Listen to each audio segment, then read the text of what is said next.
Welcome, everyone. We're so glad that you could join us today for the Resilience TLL webinar. I am Sharmila Rhoda, and I am the Network Program Coordinator at ADRA. But before we get started today, I just wanted to let you know that there will be French and Spanish interpretation available. So if you could click the interpretation icon at the bottom of your screen and choose the language that you prefer, you can go ahead and do that now. And also, please introduce yourself in the chat. Let us know your name, your job title, and the country office that you're joining us from. And also, if you have any questions throughout the webinar, you could either place them in the chat or the Q&A box, your preference, and we should have time at the end of the presentation to answer your questions. Right now, I'm going to hand it over to Avish Raj, who is the Associate Program Director at ADRA Canada and the Resilience TLL Chairperson. It's all yours, Avish. Thank you, Sharmila. I must say some of you are in the morning hours and afternoon and evening. So good morning, afternoon, and evening, everyone. I'm really honored to welcome each and every one of you to today's webinar, organized by the Resilience Technical Learning Lab, as mentioned by Sharmila. We are pleased to have participants from across the ADRA network, and there would be a few Canadian Food Grains Bank members as well, their partners joining in. So today's session, we will focus on sustainable practices and carbon credit initiatives, which are critical components of our collective effort to address climate change. As some of you know, ADRA is an observer of the United Nations Framework Convention on Climate Change, which is in short called as UNFCCC. We recognize the importance of advancing climate action in our programs, advocacy, and leadership across the network. So this webinar aligns perfectly with the ADRA Network's Climate Action Framework, where we emphasize the role of leaders in promoting climate resilience, the importance of integrating climate considerations into our programs, and the need for strong advocacy to influence climate policy globally.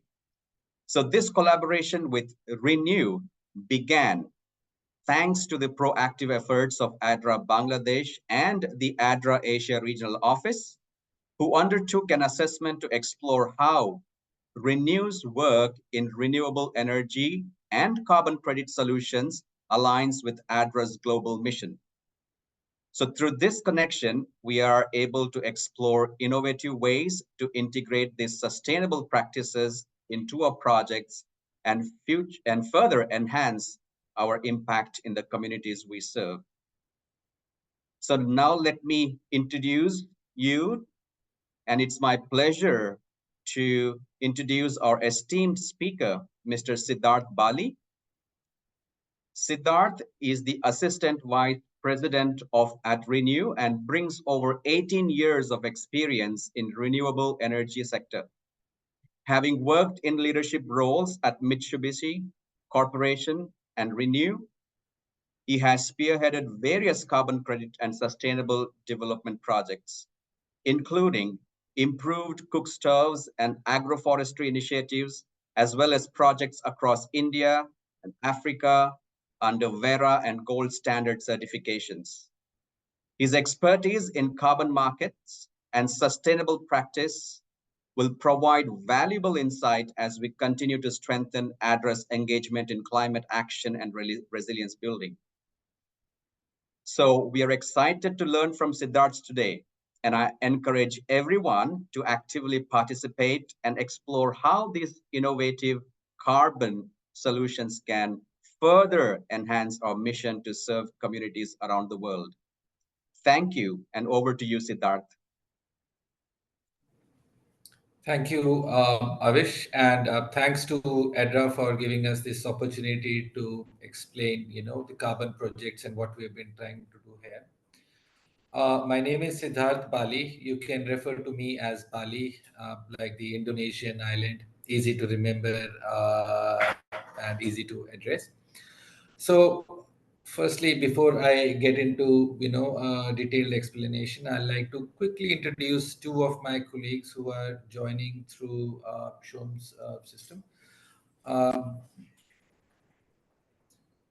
so, Shom, if you could start your camera, and Som and Sally, you can introduce yourself. Unable to do it. Okay, let me change the direction of the camera. Hi, this is Shom here. Hi everyone, this is Saili. So Shom is our waste to energy expert, and he does waste to energy projects. And Saili is our nature-based solution expert. So yeah, two of them are here. All right. So let me first start with explaining who Renew is. I think Avish already covered the house rules, so I'll not go there. So Renew, we started about 10 years back. We started being a renewable company, and today we have about 16 gigawatts of assets on ground, and we achieved 10 gigawatt operation earlier this year.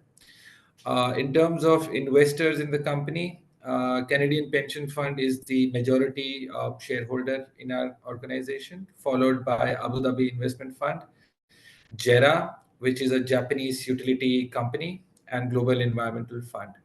We're listed on NASDAQ, and we have offices in US, London, Singapore, and about 10 states of India. By far, we are about the second largest renewable company. But apart from renewable, we do energy storage, we do green hydrogen. We have a couple of projects which are in advanced stage for green hydrogen production and green ammonia production. We do manufacturing of solar panels and wind mills here in India. We have a couple of hydropower projects, transmission projects, and then is our carbon projects. So three of us, me, Shom, Saili, all represent carbon. We have about 60 staff in our carbon division. We do everything in-house, starting from origination of the project to project documentation, implementation, monitoring, and selling of credits. Of course, there's a lot of stakeholders, intermediaries, we work with for these projects. Now, in terms of carbon, now the carbon has been in the system since Paris Agreement, but of course there was this CDM era that came. CDM era did not fly. There was a lot of issues, accounting issues in CDM. The demand price market was not exactly developed, so CDM basically crashed. And then came a new era, which is called the voluntary carbon markets. And now we have, Article 6.2, Article 6.4, and 8 being under discussion, but Article 6.2 projects have already been started. So basically, why the need for carbon? Carbon, because a lot of governments do not have money to, do these sustainable projects like clean cooking, sustainable agriculture, because they need to focus on other, priority areas, food security, energy security, infrastructure, etc. So bringing in private finance, or what we call as carbon finance, becomes very important. UNFCCC has very clearly defined methodologies, market structure, etc., of how to develop these carbon projects. As of now, so we at Renew have about 24 carbon projects on ground. Out of these 24 projects, some are listed in gold standard, the other on Vera, primarily voluntary market space. Till date, we have sold about 16 million carbon credits, and that makes us a very strong player in terms of developing a portfolio of projects. We have renewable projects. We have about 4 different clean cooking projects. We have about 7 or 8 agroforestry projects. We have 2 Red Plus projects, which let me explain in subsequent slides what these projects are. So then the need for carbon and carbon finance in the market developed through voluntary and now basically are again transited to compliance. in Article 6.2, 6.4. From very high level, voluntary means, you do projects on voluntary basis. People, companies, organizations, government may buy on voluntary basis and sort of their emissions. And under compliance, it means you are compliant under the law of the land to basically reduce your emissions. And if you cannot reduce your emissions, then you need to buy these carbon credits. So, in terms of carbon credits, a few important elements are there. The first is the concept of additionality. Additionality means if there was no carbon finance, the project would not be viable in itself. And that is why carbon finance is required. Second is transparency. The whole project must be very transparent. Third is permanence. The carbon reduced, sequestered is, we need to demonstrate it is, the carbon would not come out or is reduced or sequestered for a very long time. Integrity means, all the assumptions, etc., are justified quantitatively and the kind of impacts we would have on ground. In terms of so then there is the project. There are carbon developers like us who would invest and originate a project. Then there would be ground implementation partners. These are generally NGOs. And I'll come in subsequent slides, what exactly do we require from an NGO partner and why is it so important to have a strong NGO as a partner and a very important stakeholder in this. There is, of course, the communities we work with, and then basically to quantify and issue the credit, we have, the registries, most popular being Vera Gold Standard. And then we have these third-party independent auditors who basically verify and quantify the credits.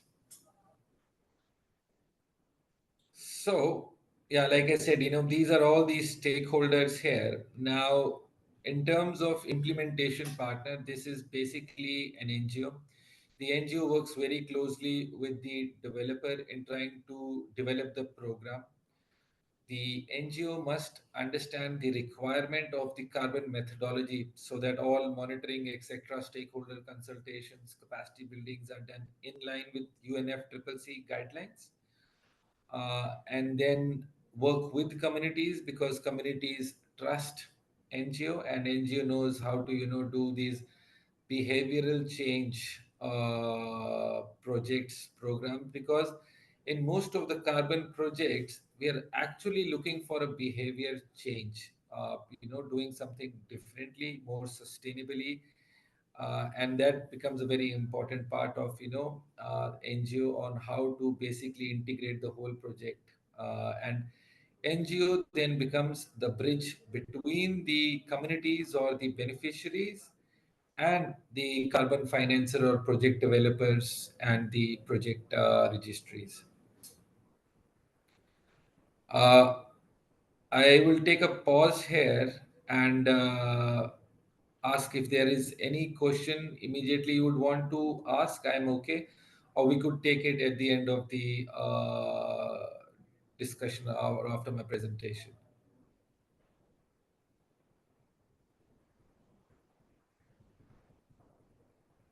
Okay, I'll take it forward from here then.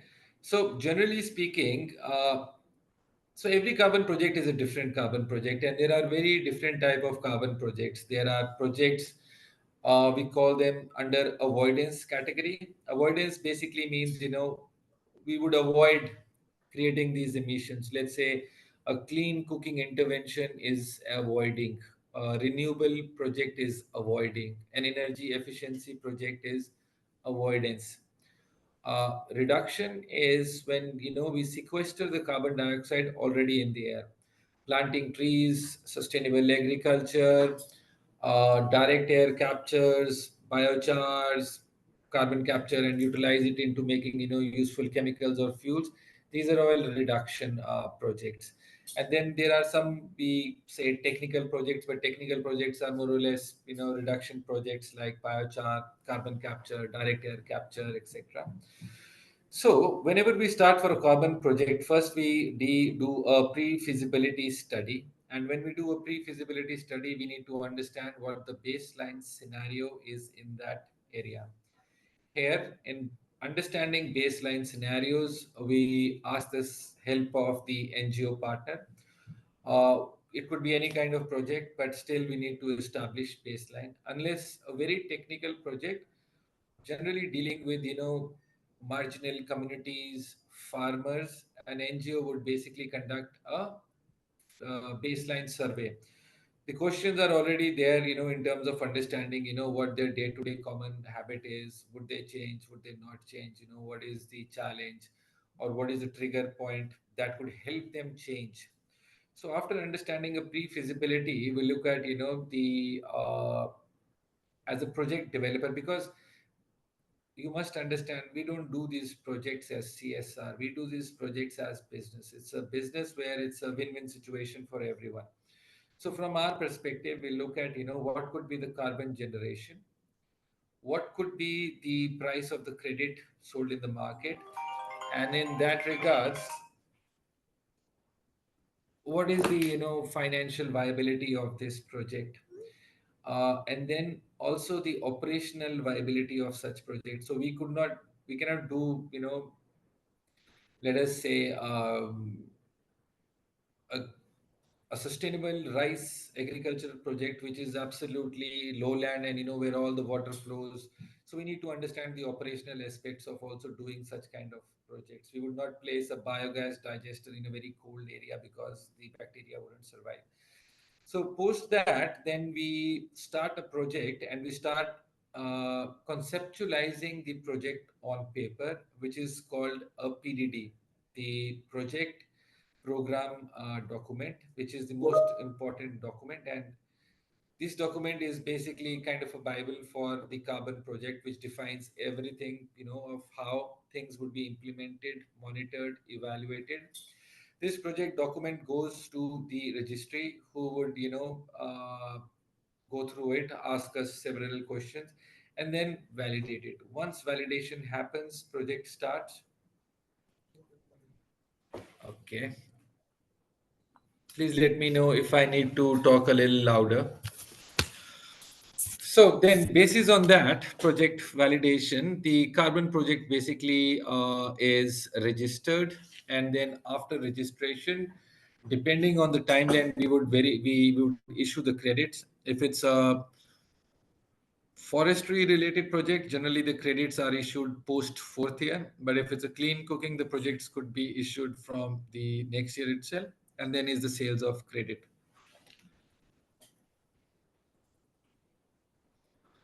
Now, in terms of execution, like I said, so for a project execution, the important things are understanding, the stakeholders, then doing, technical trainings, and this involves training of trainers, capacity buildings, institutional mechanisms. We do conduct a lot of stakeholder meetings, take a lot of feedback, and depending on that feedback, we would design the project. This also involves doing the understanding the demographics, the baseline emissions, etc., and then designing the project itself. So the first part, it's not exhaustive. I would say these just mentioned from 2 to 5 is just an indication, but there are many things which go beyond this number, the 5 items listed here. And that is where an NGO comes in terms of doing these projects. So this is just, how we would do a due diligence of a project. And when doing a due diligence of the project, so many of you would be aware that, there are always some black sheeps, and some organizations and some projects did, of course, try to take advantage of the simplicity of these carbon projects. So for us, risk and reputation safeguard is foremost. So whenever we try to do a project, we always try to see that, how do we cover our risk and reputation, because we are a NASDAQ listed company. And for us, carbon is one thing, but we want to be the most reputed and high quality project developer. So what we do is, I'll just quickly cover this because this is a very, very sensitive and a very critical aspect. And I imagine this is as critical for ADRA as critical it is for, organization like Renew. So what we try to do is we try to digitize, whatever we project we want to do. So I'll give you an example. If we do clean cooking projects, if it's an improved cook stove, we put a sensor with a GSM enabled SIM. So every time the cook stove starts, it sends us data of how many hours the cook stove was being used. If we use a biogas project, we use gas flow meters with GSM SIM. Again, it tells us how much gas was produced and how much gas was actually consumed in the kitchen. If we use electric induction project, we have a power meter installed in the induction stove itself, so it knows, we can exactly check how much carbon, how much power did this device consume, and what is the emission we saved. Similarly, for our plantation, we do use a lot of GIS satellite mapping.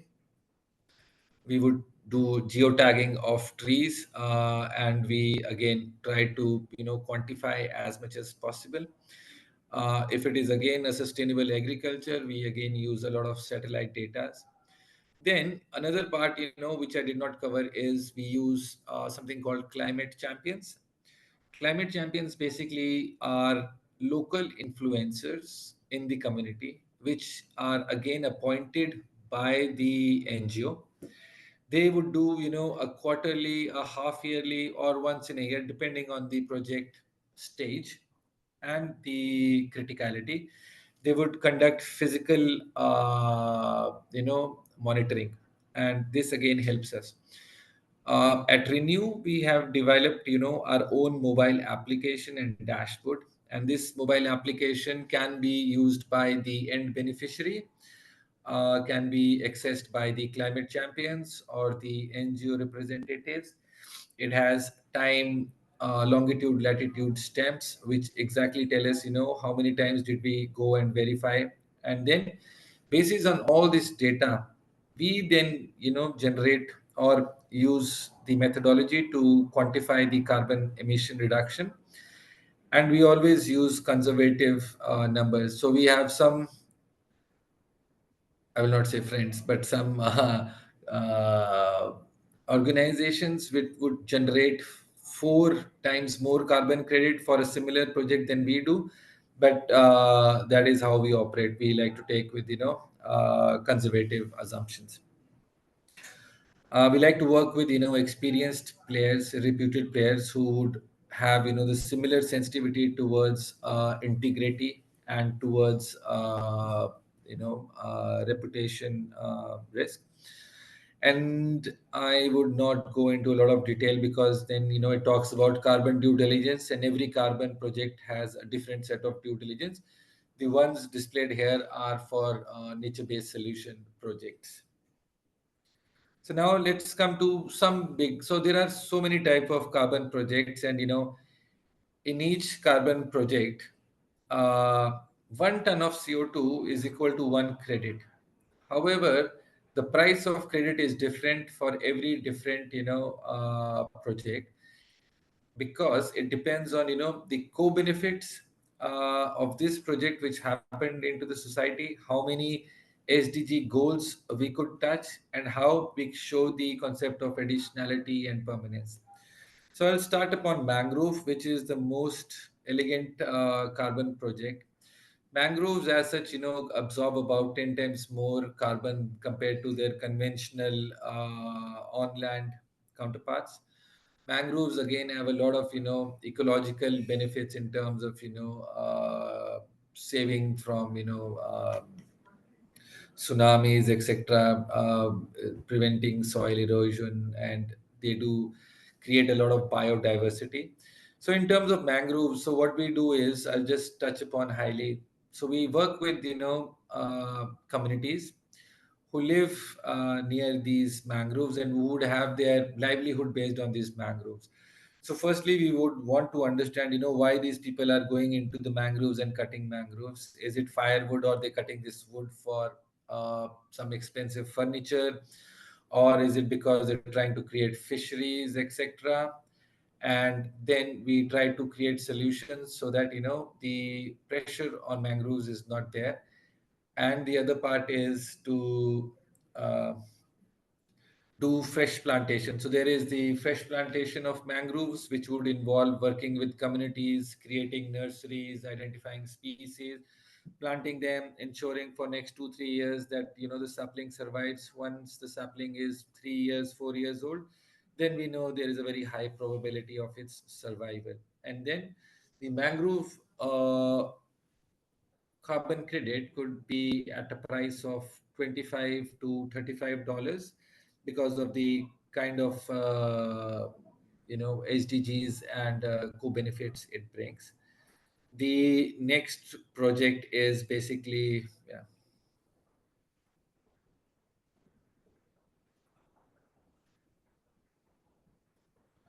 These are SDGs. I will not touch upon these. We'll go to the next one.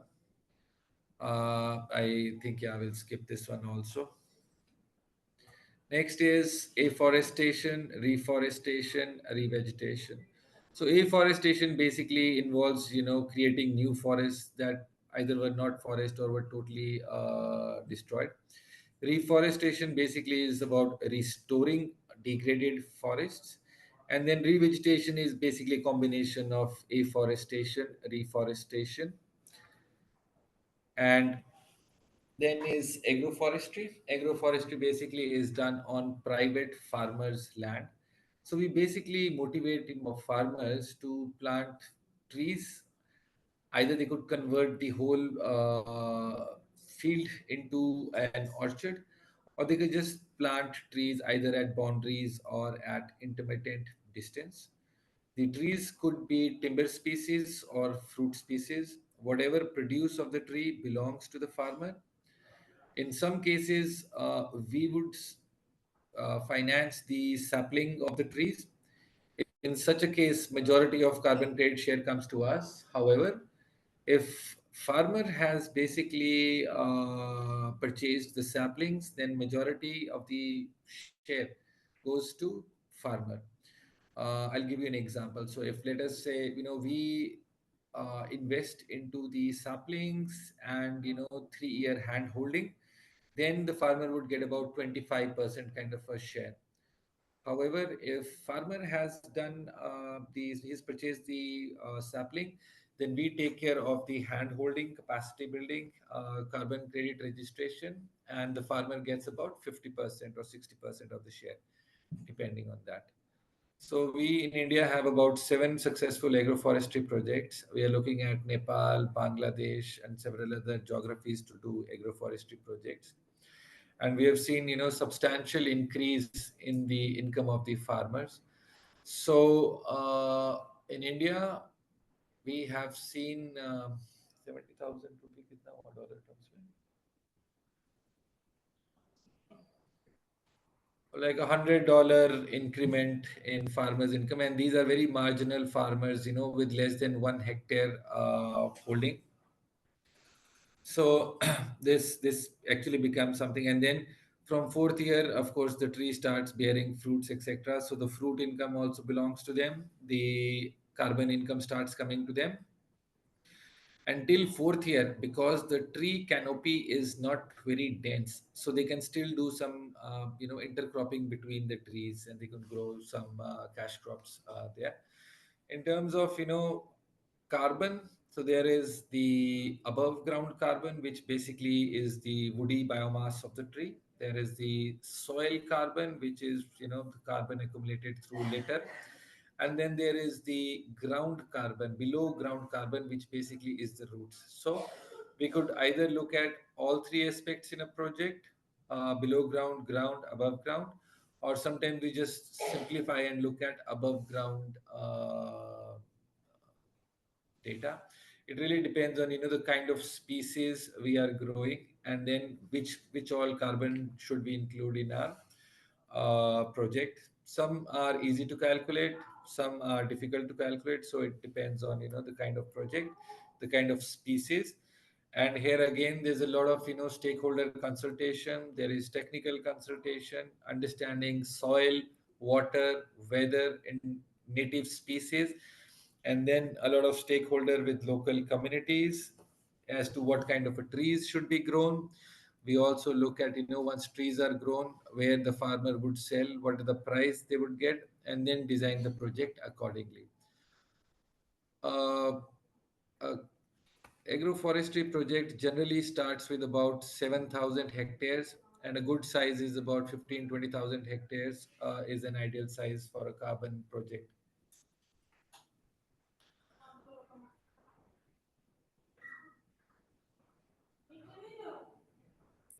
Then is sustainable agricultural practices, and in sustainable agricultural practices in terms of carbon, the alternate wetting and drying uh, method of rice cultivation is the most popular because it prevents methane emission.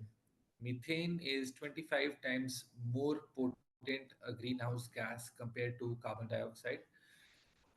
So the idea is simple. In a paddy field, we don't flood the field continuously, but we flood the field on an alternate basis, reducing the water consumption and the methane emission reduction. So that is how we work with farmers. We would do capacity trading because the reason for flooding a paddy field is basically to prevent unwanted weeds to grow. So we need to do training of farmer. There is some technical aspects in terms of creating irrigation, flatlands, etc. Putting some PVC pipes to understand the water. And we're trying to do some pilots here in India, Bangladesh, as well as Nepal for AWD.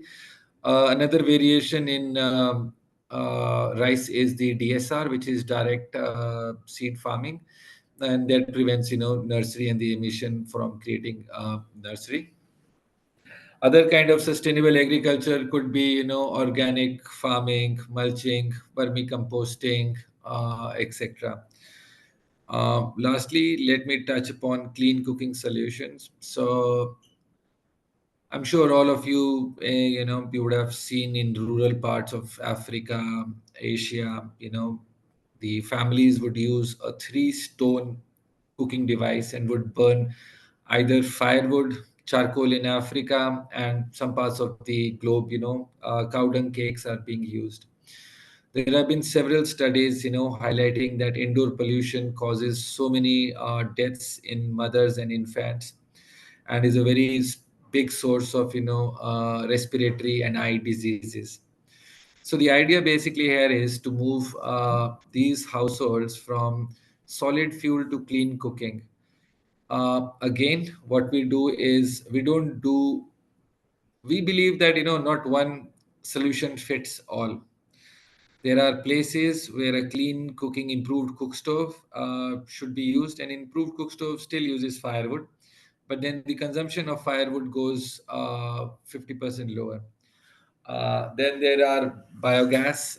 This slide is about biogas. Biogas intervention is used for dairy farmers, farmers who would have two or more cattle. So basically, what they need to do is put the 50 kg of cow dung and about 50 kg to 100 liters of water, depending on technology. The only condition is it should be 16 degrees and above, because that is when anaerobic digestion takes place and methane is produced. It's about 65% methane, and then remaining 35% are other gases, but these are not polluting gases. And then this is provided, goes into the household, and we can basically generate carbon credits.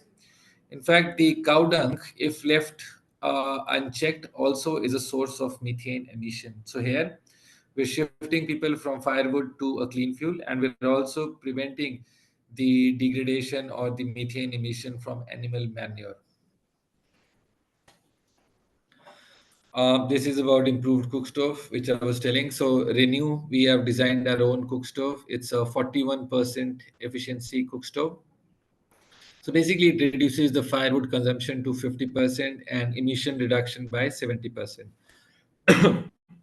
This is for areas or communities who do not have cattle, who do not have access to electricity, but have access to firewood. So basically, this reduces the the burden on the nearby forest and reducing emissions. This also prevents in a lot of ways. The generally the females of the household would go to the nearest forest to collect firewood. A lot of issues of wildlife conflict, drudgery, you know. A lot of things could happen. So then a lot of time is also saved in terms of collecting this firewood, because the heat is concentrated. So the cooking time also reduces, and this reduces about 2 tons of carbon credit, 2 tons of CO2 if compared to a normal cook stove. While some people claim 5-7, we believe that two carbon credits is something we should be reducing, claiming from such an intervention. The next one is clean cooking. So electric cooking we do in places where the grid is clean. Example could be Kenya. Example could be Nepal, where the grid is stable. But then LPG is not really a reliable source, or is a source which is expensive. So what we do is we would provide an electric induction stove and about 4 utensils for a very very nominal, like a $1 kind of a thing. And then we motivate people, because changing people from firewood to a heat plate is sometimes challenging, because the flavor changes, the time changes, etc. So there is some little motivation, etc., which is required. And once people shift to electric cooking, then we know that if 6 months, 8 months, 1 year they've been consistently on electricity, they would continue to use electric stoves. Now, basically, the whole idea of starting this discussion with ADRA is that, of course, we were speaking to ADRA Bangladesh, we're speaking to ADRA Asia, and we're also trying to do some project with ADRA here in India. But what we would want is a global kind of an understanding with ADRA, and this is what we would like to propose. So what we would want is, so Renew, we work in countries in Africa. We're trying to develop in Southeast Asia. So we would like to come and show ADRA these projects and ask if you would be interested in supporting us as ground implementation partner, capacity building, and basically transforming the whole thing. So we like to show you countries and projects we are interested. Similarly, ADRA can come and you can tell us that ADRA is working in such country on such project, and then basically we look at the common area, identify, okay, these are projects which both organizations would be interested in. So firstly, to start with, we do a due diligence. From a due diligence point, we further go to baseline surveys, economic surveys, and then we basically get into a kind of an agreement to execute these projects. But at this point of time, I like to propose, if we can get into a global MOU in terms of exploring projects jointly. And I think with that, I will take a pause, and I saw some questions popping up, and we'll be very happy to look at the questions and address questions. Thank you very much, Siddharth. I think there are a few questions in the chat. I think there's one from Abebe Tesfai. He says, I think there is a paucity of scientific evidence, agricultural carbon credits, its cycle and technical part. Uh, Okay, let me consult with our technical expert, Saili. So the question is that, there is lack of evidence in terms of agricultural credits. See, the way we would do these projects is we would take soil samples before we start a project. We would take soil samples after, midway, and then subsequently we'll keep taking these soil samples. Of course, the carbon in soil changes. If it's rainfall, it would change. If it's summers, it would change. We would take in all these seasons, average them out. There are scientific ways defined by UNFCCC on how to calculate, and we would use these methodologies to basically calculate, and third-party auditors would basically verify. Thank you, Siddharth. There's another question from Mesfin. What is the average size of farm land you think would be needed to measure soil carbon? So basically, so for example, if you have, it is all country specific. So, for example, in India, we have zero point 0.1 hectare plots to measure our above ground and below ground biomass. But when it comes to soil organic carbon, we have corner plots in this zero point 0.1 hectare plot.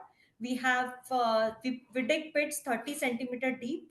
In that, we have 1 by 1 meter plot in a zero point 0.1 hectare plot in two corners of the this thing of the plot, and then that soil sample is taken from these two plots and it is mixed, and then we send it to the lab.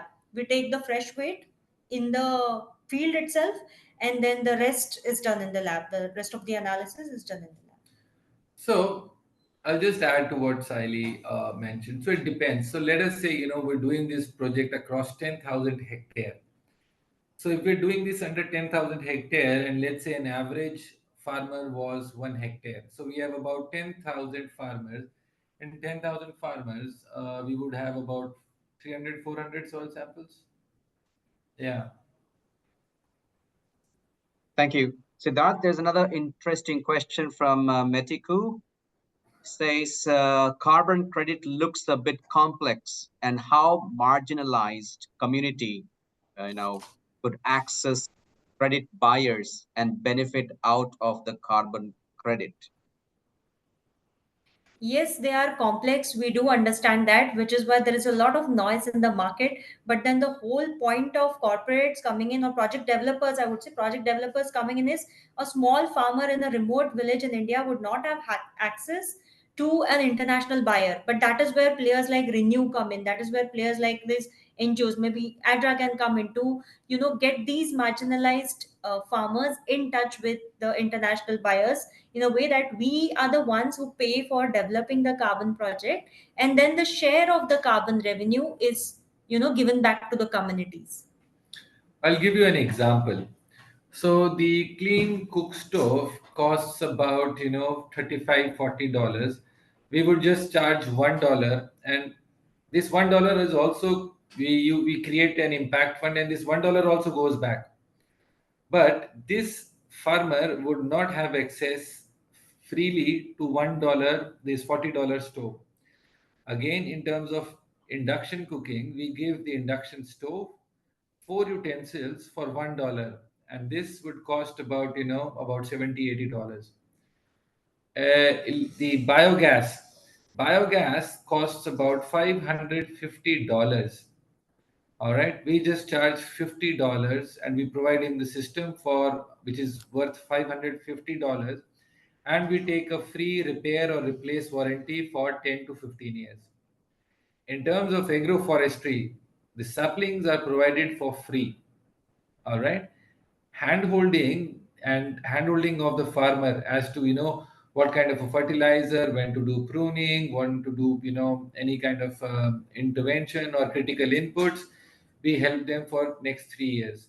And then from fourth year, he also starts getting the carbon revenue, which could be anywhere from 25 to 50%. So it depends on organization to organization. But however, let me tell you, a credit buyer always looks at, what is the benefit society derived out of it. There are organizations who would do very little. There are organizations who do more.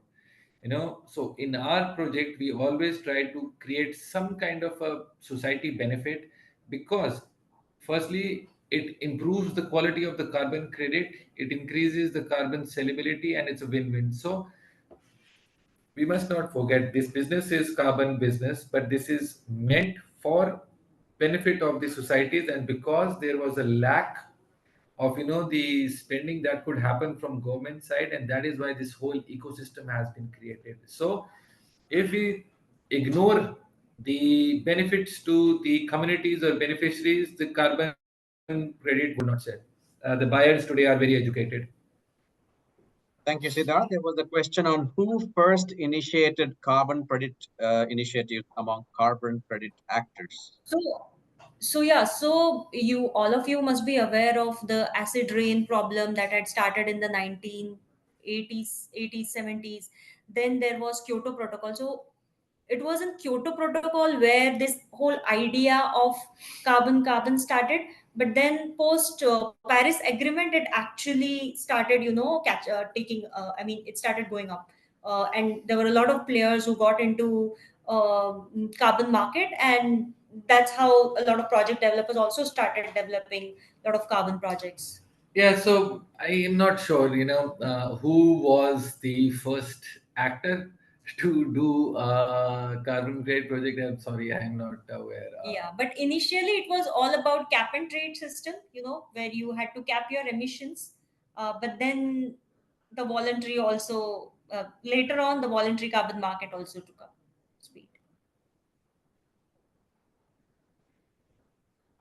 Thank you. And there's another question from Salil. He says, is the type of improved cooking stove fixed to a location or is it mobile? Because many of our pastoralist participants in the Kenya have basic housing and can frequently move from one place to another.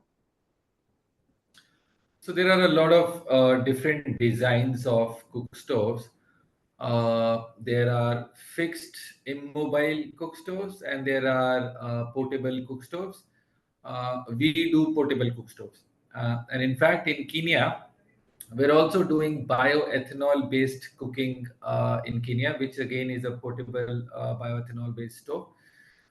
In India, we have two improved cook stove projects. Both are portable stoves. And in South India, we're doing an electric induction project connected to solar rooftop. So the solar rooftop one, I would say it's an induction, but yeah, both types are possible. There are both models available. We generally like to do portable. Thank you, Siddharth. And for projects that are saying that the projects that they implement is holistic and landscape level, there are multiple, activities in a single project document. They're asking, can we include multiple activities in a single project document for carbon credit? Which means that we are just not looking at the carbon credit, but then there's whole other intervention. It could be, let us say, water intervention or sanitation, nutrition, food security. So these are the kind of projects we do, but then So I we understand the question. So let us say, we are doing an agroforestry project, and can we build in, water credits, and can we do agroforestry, or sorry, clean cooking? The answer is no. Methodologies are different. Till the time, a methodology like, there is a methodology called VRM 00047, which you can do for above ground carbon, below carbon. That is possible. But let us say we try to integrate an clean cooking project into an agroforestry. No, that is not possible, because methodology is different, calculation is different, and we cannot mix two methodologies. If the methodology, whatever the scope of the methodology, is one project, whatever we can build in that. If the methodology changed, we need to write another project and register it as a different project. So maybe for NBS, if you have, say, agroforestry and ARR in one landscape, that is still possible. but you cannot do clean cooking and red plus or clean cooking and ARR in a single project. That you cannot do. Yeah, so whatever methodology allows, we can do, not beyond that. Right. So is there a minimum size of land of or number of trees for an agroforestry project? Yes, so we would.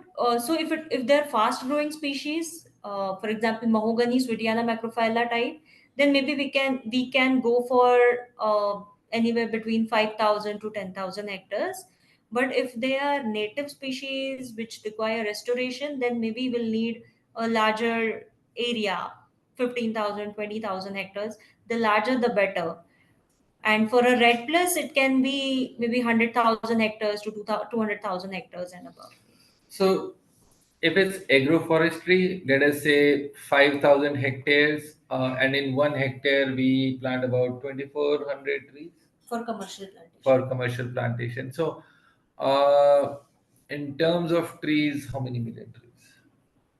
Yeah. For 4,000 hectares, we have around So let us, 1 million yeah, so trees. let us say if you say number of trees, 1 million trees is the minimum number we should start with. If you talk about hectareage, 5,000 hectare is the minimum we should start with. A good project generally is about 5 million, 6 million kind of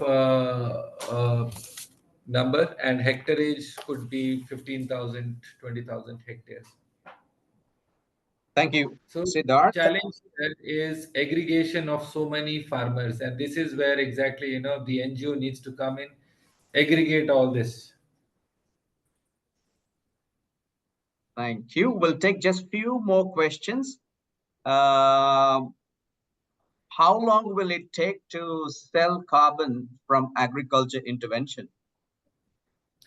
If it's agroforestry, generally the credit starts from coming from fourth year. Once the tree canopy size is big enough, then we can start monetizing it, and it continues from year 4 to year 25. If it is something like alternate wetting and drying, then the next season itself we can monetize. If it's vermicomposting, yeah, again in 1 year or 1.5 year we can get the credits issued. Thank you. There's an interesting question, I think, in the interest of time. 3 minutes left, but if participants are happy, we can extend it by 5 more minutes to cover maybe one or two more questions.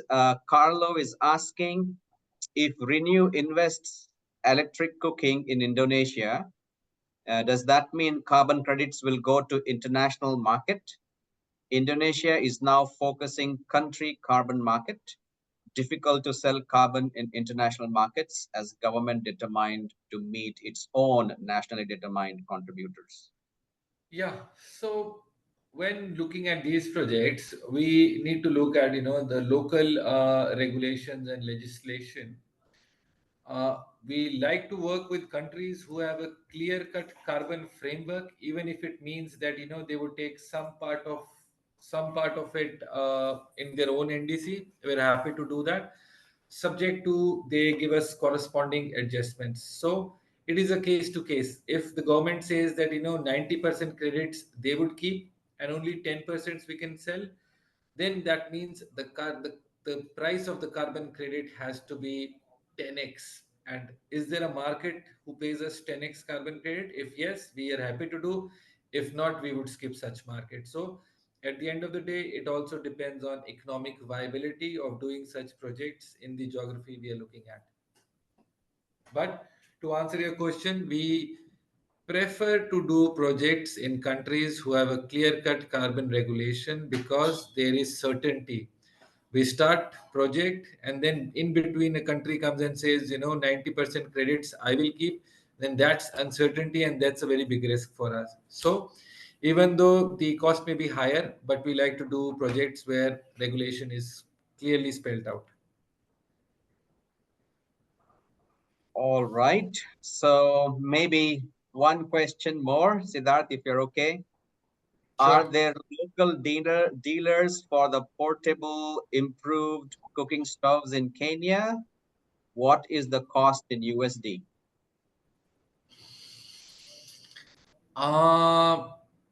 So burn is there. Burn is has a very massive factory located in outskirts of Nairobi. Burn is the biggest one. The cost of a wood-based stove should be around $35 in Kenya, Nairobi. You can probably look at internet and look for burn gin cocoa, and you can see the price on Amazon. It should be around $35 or something close to it. There are some other players also, but I would say Burn is the most reliable and most efficient and durable stoves in Kenyan market. Thank you. Recently, I was just looking at one of the interventions in nature-based solutions programming, wherein they had budgeted. Uh, they were saying each cooking stove would cost about $35 or $40, and then I was thinking back of my mind where Renew is happy to give an improved cooking stove for $1 versus our budgets have Yeah. $40 or something. What a huge difference we can make if there is a mutually if it was agreed like that. So just one last question. What is the best crediting program for an NBS, nature-based solutions, that focuses on water resources, cook stoves, agroforestry, and agricultural land use? Now, there is, see, these are different diseases. There is no one medicine which can fix it all. Water is different. Clean cooking is another issue. Agriculture, and depending on weather conditions, water situation, soil condition, these, there is no one medicine that you take this medicine and all problems would be gone. There is, I'm sorry, there is. Which It is high depends on. leverage. High leverage. Yeah. Let's Yeah. put it that way. Yes. So we really need to look at it as the case to case basis, that what is the local demographics, what is the requirement of the community, what is it they are facing, is it drought they are facing, is it flood they are facing, is it some kind of a pest they are facing, then we need to design accordingly. So yeah, there's no one solution. Right. Thank you so much. I think it was a very, very engaging discussion. Thank you for your valuable time, Siddharth and team, for putting this together. Thank you, Shamila, for waking up so early. And thank you, my friends across the globe, for coming in and giving your valuable time. This is recorded. It will be shared, and it will be shared with those who could not make it as well. So continue to ask questions to me in the RTLL, as well as let's find the best solutions possible within the framework that we may have in future with Renew. But I think it was a great exploration to just understand and ask some of those difficult questions. Thank you so much, everyone. Bye-bye. Thank you. Thank you, and I would like to thank you. I see about 28 participants, so thank you so much for taking out time. I hope we could address your question, and I sincerely hope to work with all of you in different geographies, and have this global understanding with ADRA, for which we will wait for Avish reply. Thank you, Siddharth, and thank you, team. Wonderful once again. Thank you, and Thank you have a so nice day, much. everyone. Bye Thank you. bye. Bye. Thanks, Thank you. everyone. Thank